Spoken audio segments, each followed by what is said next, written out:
semua, salam sejahtera Malaysia. Hai semua, salam sejahtera Malaysia. Hai semua, salam sejahtera Malaysia. Hai semua, salam sejahtera Malaysia.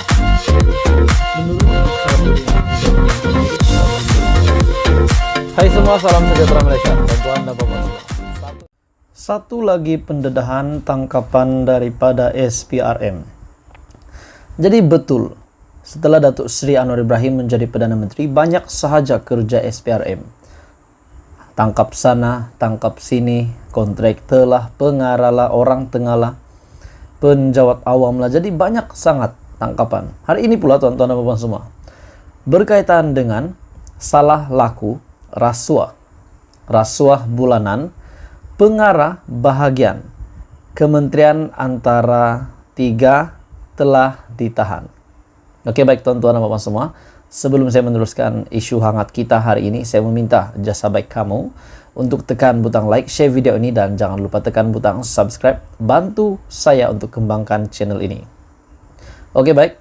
Suruhanjaya Pencegahan Rasuah Malaysia (SPRM) menahan 3 individu termasuklah seorang pengarah bahagian sebuah kementerian.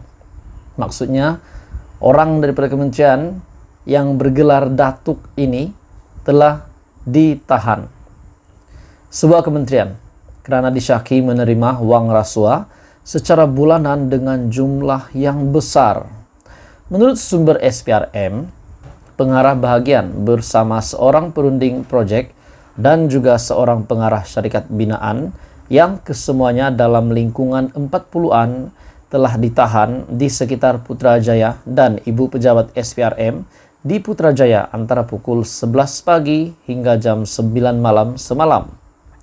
Menurutnya, kesemua mereka telah disyaki menerima wang rasuah secara bulanan daripada kontraktor-kontraktor yang mendapat projek di kementerian terbabit. Wang rasuah itu juga merupakan bayaran daripada kontraktor-kontraktor yang telah dilantik oleh kementerian terlibat sebagai balasan untuk mempercepatkan proses bayaran tuntutan, membantu meluluskan arahan perubahan kerja ataupun variation order, dan lanjutan tempoh masa ataupun extension of time project, kata satu sumber. Sumber itu berkata, pengarah bahagian itu juga dipercayai telah menerima suapan wang secara bulanan selain mendapat sogokan seperti barang-barangan mewah untuk kegunaan pribadi. Maksudnya, rasuah ini yang dikatakan secara bulanan bukan saja dalam bentuk wang, namun mendapat sogokan seperti barang-barangan mewah untuk kegunaan pribadi. Dan difahamkan pengarah bahagian kementerian itu telah direman selama 7 hari, manakala 2 lagi direman selama 3 hari.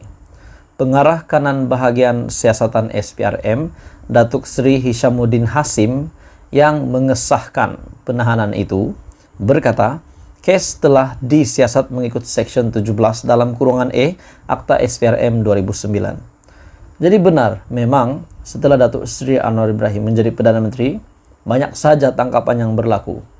Sebelum ini juga, penjawat awam salah guna jawatan juga ada yang ditahan oleh SPRM.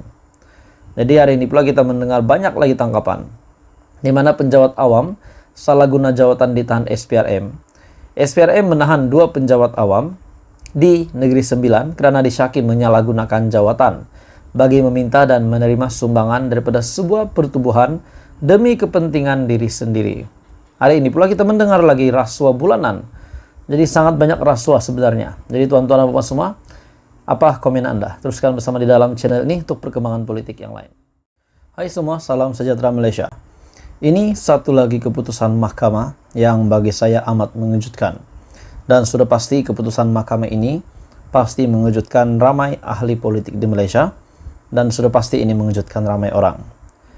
Keputusan permohonan Najib batal sabitan kes SRC akan diadakan pada 19 Januari.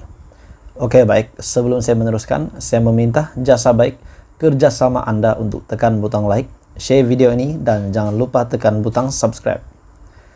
Mahkamah Persekutuan dijadwal mendengar permohonan Datuk Seri Najib Razak untuk menyemak semula keputusan Mahkamah Persekutuan terdahulu yang mengekalkan sabitan serta hukuman penjara 12 tahun dan denda kerana telah menyeleweng RM42 juta dana SRC International sendirian berhad.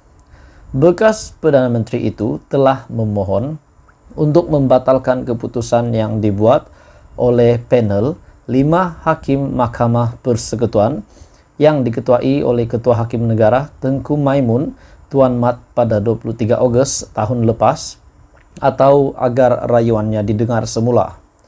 Panel terdahulu terdiri daripada Hakim Besar Sabah dan Sarawak Tan Sri Abang Iskandar Abang Hashim, sekarang Presiden Mahkamah Rayuan, serta Hakim Mahkamah Persekutuan iaitu Datuk Muhammad Zabidin Muhammad Diah, kini Hakim Besar Malaya, Datuk Nalini Padmanathan dan Datuk Mary Lim Tiam Swan. Panel baru akan mendengar percubaan terakhir Najib melalui prosiding mahkamah untuk mengetepikan keputusan itu. Perbicaraan itu yang dijadwalkan bermula pada jam 9 pagi. Adakah ini bermakna keputusan yang dibuat oleh mahkamah ini? Adakah ini bermakna ada harapan untuk Najib Razak, bekas Perdana Menteri, untuk dibebaskan atau bagaimana? Najib yang kini berumur 69 tahun, yang sedang menjalani hukuman penjara selama 12 tahun di penjara Kajang, pada 9 Januari, Hakim Tengku Maimun dalam sidang media berkata, Mahkamah Persekutuan mempunyai hakim yang mencukupi untuk membentuk panel bagi mendengar permohonan semakan Najib. Sementara itu, ketika diminta untuk mengulas mengenai permohonan semakan Najib, Peguam Muhammad Hanif Katri Abdullah berkata, pasukan Peguam Najib perlu meyakinkan panel baru yang mendengar rayuan itu pada 23 Ogos tahun lepas tidak memberikan pendengaran yang adil dalam kes tersebut. Jika mereka dapat meyakinkan mahkamah mengenai apa-apa isu yang menunjukkan Najib langsung tidak mendapat pendengaran yang adil, mahkamah boleh membatalkan perintah Mahkamah Persekutuan sebelum ini. Untuk mengetepikan perintah berkenaan, rayuan itu harus didengar semula kerana ia belum didengar lagi. Rayuan tersebut akan ditetapkan untuk pendengaran semula di hadapan panel lain. Dan apabila panel baru mendengar rayuan baru di Mahkamah Persekutuan, maka mereka boleh memutuskan perkara itu. Sekiranya Peguam Najib sekali lagi berjaya meyakinkan panel baru bahawa keseluruhan sabitan oleh Mahkamah Tinggi dan keputusan untuk mengekalkan sabitan oleh Mahkamah Rayuan juga cacat dari segi undang-undang, maka mereka boleh mengetepikan sabitan tersebut.